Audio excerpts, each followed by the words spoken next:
Hello, everybody, and welcome back. Today, we're going to discuss cognitive restructuring. I just want to put a disclaimer out and just let you guys know that I am going to use resources from the internet, from textbook, and my experience as a therapist. Goodness. For well over a decade. I think I might be running into two, but we won't talk about that right now. But I just want to also say that most of these techniques that I've discussed in this video and previous videos will be helpful if you practice. You have to practice these techniques, especially since some of them are just kind of against our biological nature. We have to put them in practice. We have to be intentional. But I also will warn that not every technique works for every person. You have to find the technique that works for you. So again, like I said, cognitive restructuring is a core technique in cognitive behavioral therapy. If you can't tell, CBT, which is cognitive behavioral therapy, is one of my favorite modalities in therapy. It just really, I like the idea of people understanding that their thinking, again, is the seat of some of their anxiety and depression, and that they can very much so take a proactive way of just kind of restructuring their brain and creating a healthier space in their brain. Um, why it's often used in clinical disorders like anxiety and depression, cognitive restructuring can be just as useful for anyone who struggles with overly negative thinking pattern and self-talk. And so negative thinking patterns, and self-talk are one of the biggest ways, like, to just kind of mentally lower your self-esteem, increase your anxiety, increase your depression. An example would be if you overhear someone saying something about you and they're looking your way. I always use the example of, if you walk into the cafeteria and you look up and you see friends across the room, but like earlier today when you saw your friends, you weren't able to talk to them, but they didn't make a move to just kind of talk to you. So when you had that moment in your brain, what I don't want to say cognitive restriction, but what your brain does when you're already struggling with depression and anxiety is it makes it a situation. It makes it where, what's going on with them? They didn't talk to me. So then when you go into the cafeteria later that day, you see them all sitting together and laughing and looking your way. Well, some people with like low self-esteem who struggle from anxiety or depression will have the thought of, they're laughing at me. They're talking about me.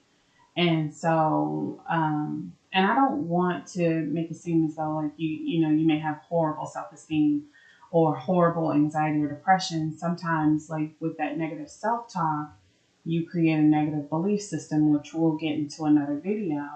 But that belief system and that negative thinking pattern and that self-talk will make you walk out of the lunchroom because, like, no, I don't want to eat because they're talking about me. Maybe we're not friends anymore. But a person with a healthier self-esteem or a healthier outlook would go over there like, hey, what are you guys laughing at? And just kind of communicate and figure out what's going on, and then all is well. Okay, so there's a principle out of that's called cognitive mediation. And what it basically says is how we feel emotionally is not the result of what happens to us, but instead is the result of how we think about what happens to us. This means we can change the way we feel by changing the way we think. I, again, am one of those therapists that really believe this. I believe that if you just kind of monitor your thinking and manage your thinking better, it can change your outlook and perspective, and it can definitely improve your emotional well-being.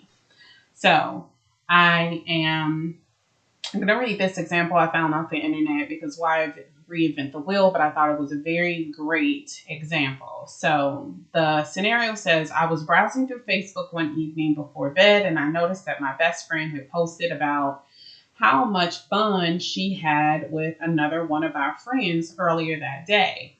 I immediately felt sad and a little angry because I had just spent the previous day with her and had a great time, but she didn't post anything about our day. Before I knew it, I was thinking about all the reasons my best friend might not really be as good a friend as I thought and secretly want to ditch me as a friend. And I had been perfectly happy all evening, and within 3 minutes, I was anxious. I was an anxious, despondent mess. Now, I love this example because it is such a real example. If I think many of us can think back a time where we just kind of found out later on the back end and we overreacted to something completely related to the things that we were thinking in our head, the assumptions that we had made. And remember my previous video about thinking errors, where I talked about how you can jump to conclusions and things were just kind of in black and white and you make assumptions. Like, all of those are very dangerous things. My cure for that is always to communicate. But again, we'll get to that in a later video. So the example goes on to further, like, what happened. You notice that it was a Facebook post that triggered or set off a whole chain of events and a bad mood. So what were the initial thoughts? So the initial thoughts were, why didn't she comment on the day we had yesterday? Because I thought it was really fun. I thought we had a great time. So the other point is, she must not have had as much fun with me. Maybe she did have fun. Maybe she got busy. Maybe she got distracted. Maybe it could be any number of things, which is why it's not really good to make assumptions. It's better to have these conversations and just try to figure out what's going on before you go through this, thinking spiral and coming up with these conclusions that just may not be true. They might not be accurate. So what were your initial emotions? The person telling the story said she was feeling mostly angry. She was a little sad, and then fear, because the fear is, I'm going to lose my friendship, and I'm sad because, wow, I really like this person. We're not going to be friends anymore. And then, of course, anger, because that's like, okay, maybe my friend is going to not want to be friends with me. Maybe they're going to reject me. But, if you think about this in the greater scheme of things, you're really having these thoughts and these feelings based on something you don't even know is true. And as easy as that sounds, most of us jump to those conclusions because, again, the brain is a negative space and we've just kind of created these beliefs, and it spirals out of control before we know it. So one of the things I always ask a client is, can you come up with an alternative way of thinking? And I think I kind of jumped the gun previously and came up with alternative thoughts. But the alternative thinking is, I just don't know. Let me ask her. To me, if you're close enough friends or you're close enough with your family, then you can ask these questions like, hey, I noticed that, you had this kind of day with this person. It seemed like things were going okay. I thought we had the same kind of day. Like, you didn't say anything about me, or just admitting that this was kind of hurtful. So, and just asking, hey, what's up? So after you come up with the alternative thinking, again, I think I jumped the gun by discussing the communication, but when you think about what happened and you come up with these alternative ways of thinking, how do you feel? Do you find that you feel better? Because I guess, not to jump the gun, but I guess if you do feel better, you don't need to have that follow-up conversation. Or if you're like me, like, I'm all about open communication. So I would just probably like, girl, I saw that post you had about so-and-so. And I was like, no, she didn't post about her and didn't post about me. Like, a funny way to just kind of open the conversation so that I could say, my feelings were kind of hurt. Like, I want to shout out next time too. And then why it works. So one of the things I read is that it helps us to organize mentally. Even though that I've talked to clients about cognitive restructuring for years, I had never thought about it organizing you mentally. And it's just making mental to-do lists to help you feel more organized, less overwhelmed, especially if you're working on a big project.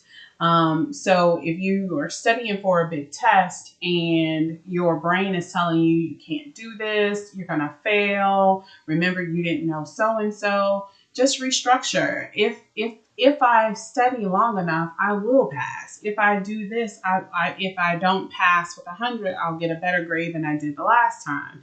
You have to learn how to use these techniques because it'll help you slow down. Every negative thought leads to a corresponding dose of negative emotion. If you think, oh, I'm so stupid, I never do anything wrong, you're going to have a feeling associated with that, which is why it's so important to catch those thoughts and restructure them. It helps you to be more aware. A lot of times when I have people who are severely depressed and anxious, when we initially started therapy, excuse me, if I'm honest, those people can't really talk about their thoughts. They're having so many, or they've gotten into this habit of just kind of completely numbing the things that they think and feel that they can't really catch all the thoughts that they have in a day. It's like this whole negative soundtrack, like this music soundtrack, you're listening to it all day. But once I start, one of the tools that I use is just kind of writing down a few of those negative things that really bother you. Not all of them, because I feel like if you get to writing them all down, that's going to be, and you see them in black and white, that's really going to make you more upset. But writing them down so you can be aware of what you're thinking and aware of how it's contributing to your bad moods is helpful.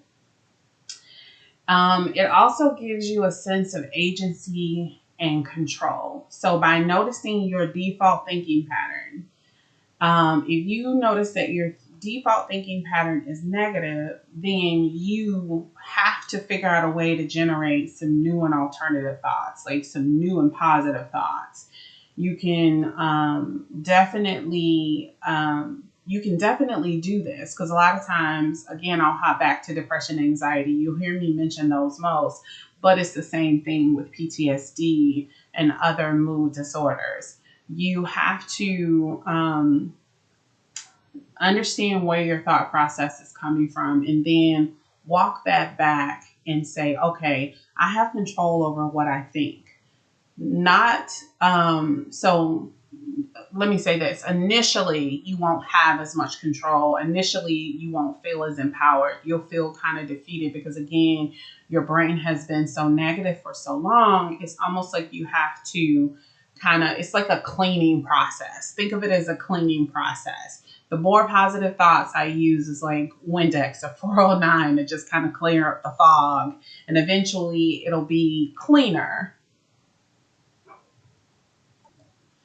The other thing it'll help us do is reflect instead of reacting. So if you get to the point where you're just kind of stopping those negative thoughts, processing them is what I call them. And so processing is just a fancy way of just kind of thinking about how you feel about these things. Ask yourself questions about those things. One of the things I like to assign my clients to do is fact or fiction. Not fact or fiction, fact or opinion. Facts are verifiable statements. Opinions are personal interpretations of facts, which differ from person to person. For example, it is a fact that the sky is blue and an opinion that weather is beautiful. So if I get up one day and I listen to a friend talk about their bad day and I think, what a horrible person, that's an opinion. Because another person can hear them talk about their bad day and they'll be like, oh my God, girl, I feel you. Ugh, it was such a horrible day. Blah, blah, blah, blah, blah. I am ugly, right? That can be tricky because I am ugly can seem like a fact. Like if I look at myself and I see myself as ugly, that has to be a fact. But it doesn't necessarily have to be a fact, especially if your brain is this really negative place. There's all sorts of stuff going on in your head. That's not necessarily a fact. That's an opinion. Especially if you have people calling you beautiful and saying how great you look and I know some people are supposed to say that. Like I'm a mom. I'm definitely going to say my child is beautiful. But I don't necessarily think, I guess I'm getting into a weird space, but I don't necessarily think anyone is ugly. So, yeah. So again, and that's just an opinion. And so like if we go back to the example of a cafeteria, that person thinking that their friends were talking about them was an opinion. It wasn't a fact. And so, because again, an opinion it differs from person to person.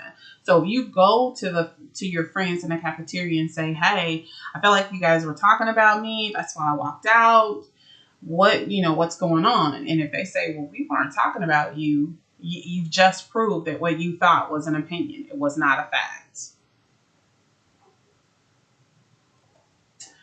Restructuring your thought also helps you to break bad mental habits. Not to just kind of repeat myself, but we can get into mental habits like worry. For example, just as easy as we can get into physical habits like biting our nails or biting our lips or picking our skin. The key to breaking those habits is to notice when we start doing them and substitute different behavior. So, if you notice that when you get into situations that make you uncomfortable, you immediately start this mental thing where you demean yourself or you diminish yourself. Like if you get around people who are who seem to a bad example probably. I don't want to give you a bad example, but for people who they seem like they are more confident than you are, and they seem like they walk into a room and they just kind of own it.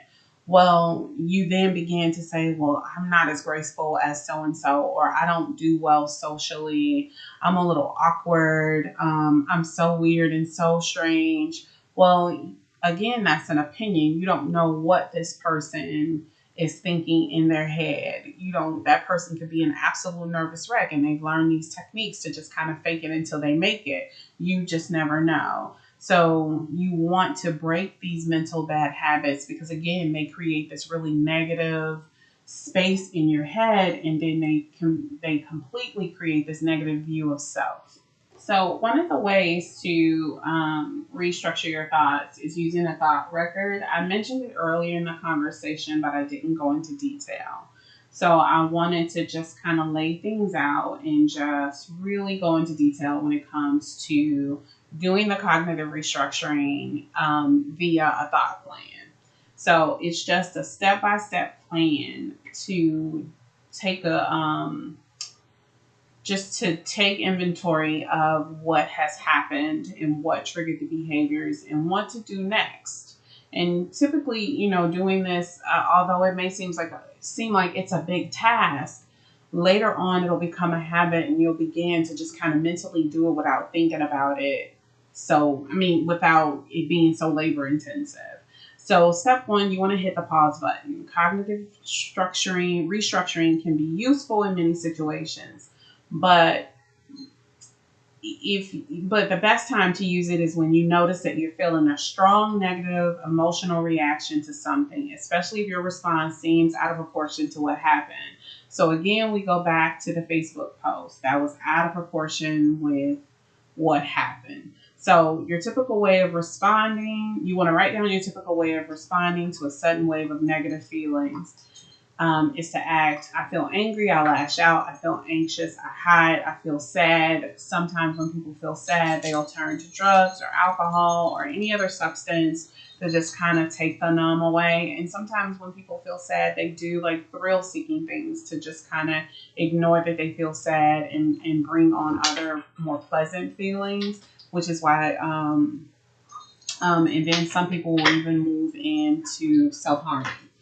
So an alternative is to use sudden strong emotions as a cue or reminder to hit the pause button. Instead, then once you briefly pause, you ask yourself, what is going on here? So for me, like there are a lot of just kind of really hot-headed people in my family. And I learned early that I may not want to react strongly to a thing by watching them either having to suffer the consequences of that thing or them having to go back and apologize. Now, I did have those moments in my life where I was true to form, like when it comes to my family history, like I was impulsive or I reacted negatively to a thing. But I have learned to just kind of pause and just process what's going on here.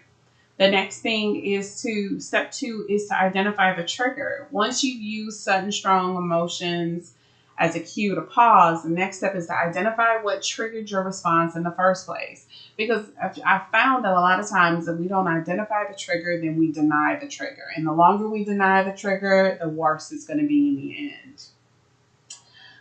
So a triggering event is often something that happens in our external environment. So it happens in the environment around us. A coworker makes a sarcastic comment. Our spouse gives us a look. The car cuts off on the freeway. It is just a triggering thing that happens. The trigger is going to present an emotion. But there are sometimes events in our internal environment that'll create a trigger also.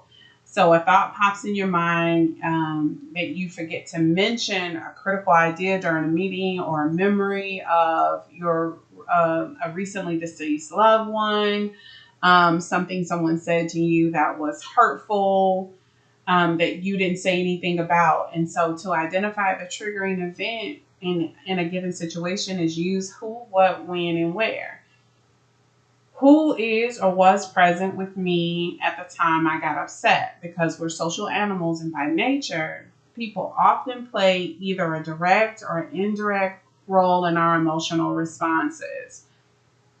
Case in point, where if something happens to you and your friend is with you, you may take it a lot easier because that person may be soothing. You just don't know what'll happen, versus if your parent were with you and you were like, and they said something that was irritating, it's like, ugh, here you go again. And so that makes the situation exponentially worse. And so who is present is sometimes very important. What happened? So that literally, what sort of things happened to lead up to me feeling upset? Remember that no detail or fact is too small to be influential, excuse me. So the trigger doesn't have to be something big or obvious. In fact, often it's something quite small and subtle. But write it down. So when did I first start feeling upset? What happened immediately before this? This question is particularly important if you're doing cognitive restructuring for hours or days after the fact. So sometimes it's what happened again before you got upset. So I know this may not be the best example, but the cafeteria example. So what kind of fueled the reaction to the cafeteria example is that the friends didn't speak earlier that day. And so it seemed like they were ignoring the person. And so once I feel ignored, then I'm thinking about that. I feel some kind of way about that. And then when the second thing happens, boom, I know I'm not crazy. It's validated all these negative and wrong thoughts I had initially. Something's up. So where did it all occur? Often the initial trigger for becoming upset are part of or connected with our physical environment. There are things that happen that, if you drop your plate of food at home and your family laughs, that may be nothing. But if you drop your plate of food in front of everybody in the cafeteria, that might be a big deal.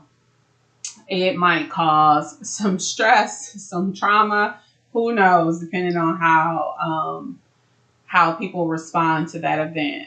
So if you, step 3 is to notice your automatic thoughts. That's the thought that immediately comes to your head after the trigger. What was that thought? If you fail a test and you immediately think, I'm so dumb. Well, that may trigger emotions, and then you are just kind of rude and distant or snappy for the rest of the day. Or you just decide, you know what, forget it, I'm dumb. There's no reason for me to be in school. I'll never be anything in my life. I'm just going to go to sleep because who cares? I don't like Miss So-and-so anyway.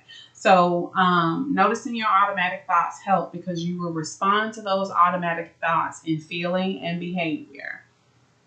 So A better explanation is automatic thoughts are our default initial interpretations of what has happened to us. They're almost always spontaneous, which means they just come from out of nowhere. We didn't initiate them; they just came from out of nowhere, and they typically take the form of verbal self-talk. Self-talk is very important. Remember that word. Self-talk is what you say to yourself, or sometimes images or memories. So, for example, if someone cuts you off while driving, your automatic thought may be, "What a jerk."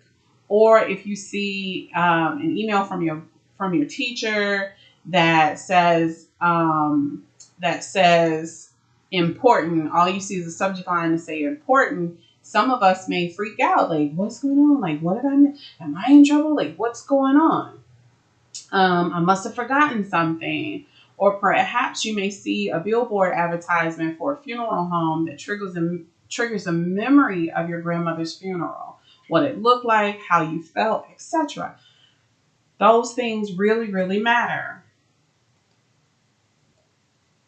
So one of the things I want you to remember is that everyone has automatic thoughts all the time.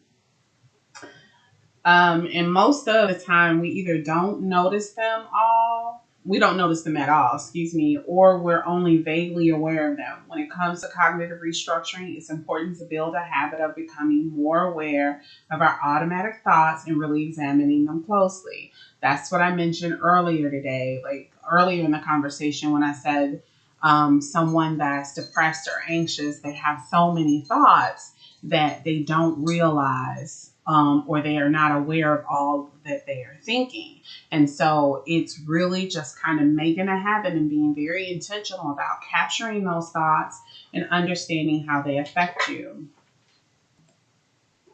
So step 4 is identify your emotional reaction, and note how intense it is. Emotions are generated from our mental interpretation of the things that happen. And the type of intensity of the emotion we experience depend almost entirely on the type of thinking we engage in. So people who are really optimistic have a tendency, not a lot will bother them, or they can just kind of think their way out of a thing because it's like, oh, okay, I can figure this out, versus someone who's depressed and is used to just kind of really negative thinking. Well, that's only going to trigger that onslaught of depressive feelings. Here we go again. I can't do anything right. Life is always going to suck. It's just hard to move out of that way of thinking, but it's very, very possible to use cognitive restructuring to just kind of clean that up and create a better mental existence. So, so for example, if you're using the example from above, someone cutting you off, like you've heard of people having road rage, just kind of cursing people out and acting really, really ugly and funky when a road rage incident happens, like to the point where, folks have gotten out and just really harmed other people because they're so upset. And it's because I'm making an assumption about what was going on. Like, I'm assuming that person saw me. I'm assuming they didn't care if they killed me. I'm assuming that they're rude or mean or pushy. I'm assuming all these things, and I really don't know. So finally, your emotional response can contain more than just one emotion. If your automatic thought is, what a jerk, they almost hit me, you'd probably experience some mixture of anxiety and anger. So in this case, it's good to know both.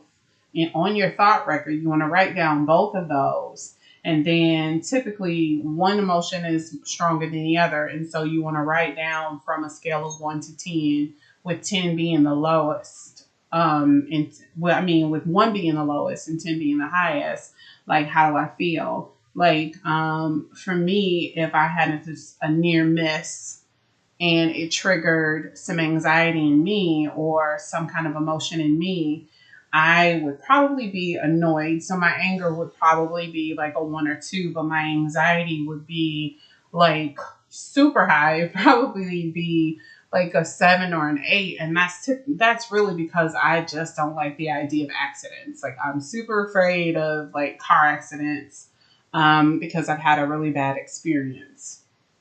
And so it's again writing those things down. So if my anxiety is higher, I've already given the reason why my anxiety would be higher. So then you would have to go through your feelings and figure out why you feel the way you do.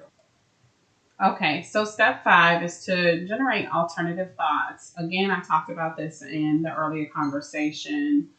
Once you've identified the trigger, you've noticed your automatic thought about that trigger, and you've taken note of your emotional reaction. So you've identified the trigger, noticed your automatic thoughts, and you've taken note of your emotional reaction. The next step is to come up with alternative thoughts for your initial automatic thoughts. So, for examples, because we're going to stick with the car, instead of thinking, oh my God, he almost hit me, I'm going 70 miles an hour, I would have died, you might construct an alternative thought like, wow, that was scary. He got pretty close to hitting me, but I'm a good driver and I handled it well. Or instead of, thinking, what a jerk, he almost hit me, because those are just going to inflame your anger. It's just going to inflame. It's just going to create more negative thinking, and then your mood is just kind of messed up for the rest of the day. So the important thing is to simply simplify like your response to the thing, be flexible, and come up with more interpretations than your first automatic one. So this practice creates mental flexibility. And a key component to that is the ability to disengage from negative thinking patterns and overwhelming emotions. A good rule of thumb is if you are basing your negative thoughts on someone else's actions and you're not in their head, you don't know what's going on. You don't know if that person just kind of tried to kill you. Again, you don't know if your friends were laughing at you, and you don't know what your friend was thinking when she posted on Facebook. You don't know. And so the best way to figure these things out is to communicate, but that part comes later. Because right now we're just writing down our steps on our thought record. So if possible, generate 2 or 3 more alternative thoughts for overly negative automatic thoughts. So the last step is step 6. So you want to re-rate the intensity of your emotional response. So after generating multiple, hopefully more realistic alternative thoughts, return to the emotions you identified in step 1 and reassess their intensity. So almost always they will have gone down, at least modestly, as a function of questioning your automatic thoughts and generating alternatives and more realistic ones. So the goal here is just, again, to reduce those negative emotions, which will eventually change your response. Because some of us, when we get angry about something, I'm going to have that initial reaction. I'm going to have that initial thought. I'm going to feel a certain way, and then I'm going to behave a certain way. I'm going to respond impulsively, which is going to cause more trouble than you really intended to cause, and things are out of control.